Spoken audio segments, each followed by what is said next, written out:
ஆஸ்ட்ரோகிரிட்ஸ் நேயர்களுக்கு வணக்கம். நான் டாக்டர் தீபார்லாலன். இன்னைக்கு நம்ம என்ன டாபிக் பத்தி டிஸ்கஸ் பண்ண போறோம் அப்படின்னா, செவ்வாய் பயிற்சி பலன்கள் தாங்க பார்க்க போறோம். செவ்வாய் இவ்வளவு நாள் பாத்தீங்கன்னா கடக ராசியில நீர் ராசியில இருந்தாரு. இப்ப நெருப்பு ராசியான சிம்மத்துக்கு பயிற்சியாக போறார். 7/6/2025 இருந்து 28/7/2025 வரைக்கும் ஏறக்குறைய 45 நாள் சிம்மத்துலதான் பாத்தீங்கன்னா செவ்வாய் உட்கார போறார்.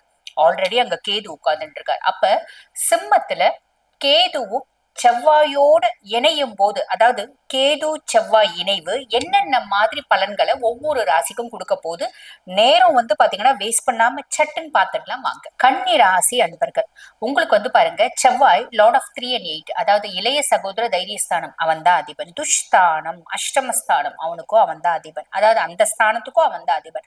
அப்படிப்பட்ட செவ்வாய் இப்ப 12ஆம் பாவம் அயன சயன போஜன மோட்ச விரயஸ்தானம் அந்த இடத்துல போய் உட்கார்ந்துட்டு இருக்கான். கேத்துவோட உட்கார்ந்துட்டு இருக்கான். இதுல ஒரு பிளஸ் இருக்கு. என்ன அப்படின்னா, நமக்கு பாருங்க, இறையாற்றல் மேல, நம்ம தெய்வ வழிபாடு மேல, நம்ம சுவாமியை நிறைய கும்பிடணும், தீர்த்த யாத்திரை போகணும், இப்படி எல்லாம் நிறைய நல்ல விஷயம் நம்மளுக்கு தோணும்.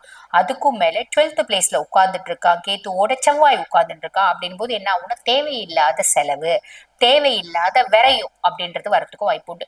ஆக கன்னிராசி அன்பர்கள், ஏதாவது ஒரு பொருள் வாங்குறீங்க அப்படின்னா, இந்த பொருள் இப்ப தேவையா, இந்த பொருள் வாங்கல்னா நம்மளால சர்வே பண்ண முடியுமா, வாங்கினாதான் சர்வே பண்ண முடியுமா, அப்படி அலசி ஆராய்ச்சி ரொம்ப அத்தியாவசியமான விஷயமா இருக்கு, if it is very essential அப்படின்னா மட்டும் வாங்குங்க. அதர்வைஸ் வேண்டாம். அது ஒண்ணு ஞாபகம் வச்சுக்கோங்க.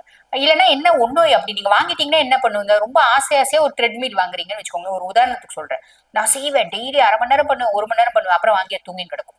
ஒரு நாள் கூட செய்ய மாட்டீங்க, மிஞ்சி போன ஒரு மாசம் செய்வீங்க, செய்ய மாட்டீங்க. அந்த மாதிரி சொல்றேன். அந்த மாதிரி கொஞ்சம் காஷியஸ் இருங்க. அதே மாதிரி இந்த காலகட்டத்துல திருமணம் அப்படின்னா, அந்த திருமணம்ன்ற பந்தத்துல இணைய போறீங்க அப்படின்னா அலசி ஆராய்ஞ்சி அந்த பந்தத்துல இணைய பாருங்க. திருமணத்துல கவனம் அப்படின்றது தேவை. பார்ட்னர்ஷிப் கன்சர்ன் ஏதாவது நீங்க செய்றீங்க அப்படின்னா, அந்த பார்ட்னர்ஷிப் கன்சர்ன் புதுசா ஆரம்பிக்கிறீங்க அப்படின்னாலும் இந்த 45 டேஸ் வேண்டாம். அப்படி நீங்க ஆல்ரெடி செஞ்சிருக்கீங்கன்னா இந்த 45 நாள் கொஞ்சம் அந்த பார்ட்னர்ஷிப் கன்சர்ன்ல கவனமா பார்ட்னர்ஸை கையாளுங்க அப்படின்னு சொல்லலாம். மற்றபடி வேற ஏதாவது காம்ப்ளிகேஷன்ஸ், வேற எந்த காம்ப்ளிகேஷன்ஸ் இல்லை, எவ்ரி திங் இஸ் ஸ்மூத் அப்படின்னு சொல்லலாம். பரிகாரம் ஏதாவது இருக்கா? கண்டிப்பா இருக்கு. பொதுவாவே பாருங்க, என்ன ஒரு காம்ப்ளிகேஷன் நல்லா இருந்தாலும், காம்ப்ளிகேஷன் இருந்தாலும் பரிகாரம் சொல்றேன். If it is good also I say பரிகாரம். அந்த விதத்துல இன்னைக்கு கன்னிராசி அன்பர்களுக்கு இந்த செவ்வாய் பயிற்சிக்கு என்ன பரிகாரம் அப்படின்னா, வீட்டு பக்கத்துல ஹனுமன் கோயில் இருக்கு அப்படின்னா, அந்த ஹனுமன் கோயிலுக்கு ஒரு 1/2 கிலோ ஸ்வீட் வாங்கிட்டு போங்க. ஹனுமனுக்கு நிவேதனம் பண்ணி தான் கொடுக்கணும் அப்படின்றது இல்லை. ஏன்னா சில கோயில்ல பாத்தீங்கன்னா நம்ம ஸ்வீட்ஸ் வாங்கிட்டு போனா அவங்க நிவேதனம் பண்ணுவாங்க. சில கோயில்ல ரொம்ப ஆச்சாரமா இருக்கும், அவங்களே செஞ்சுதான் நிவேதனம் பண்ணுவாங்க, பண்ண மாட்டாங்க. நிவேதனம் பண்ணி தந்தாலும் ஓகே, பண்ணலனாலும் ஓகே, அனுமன் கோயிலுக்கு வரக்கூடிய பக்தர்களுக்கு இனிப்பு அப்படின்றது நீங்க கொடுங்க, தானமா கொடுங்க. நிறைய நல்ல நடக்கும். நிறைய வேண்டாம், ஒரு 1/2 கிலோ வாங்கிட்டு போங்க. முடியும்னா 6 கிலோ கூட வாங்கிட்டு போங்க, அது உங்களோட ஆப்ஷன் தான்.